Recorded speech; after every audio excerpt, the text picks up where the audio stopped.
नमः कमलवासिन्यै नारायण्यै नमो नमः कृष्णप्रियायै सततं महालक्ष्मी नमो नमः पद्मपत्रेक्षणायै च पद्मास्यायै नमो नमः पद्मासनायै पद्मिन्यै वैष्णव्यै च नमो नमः सर्वसम्पत्स्वरूपिण्यै सर्वाराध्यै नमो नमः हरिभक्तिप्रदात्र्यै च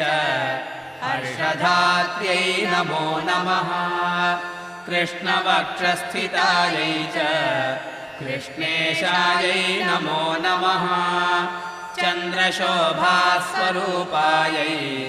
रत्नपद्मे च शोभने सम्पद्यनिष्ठा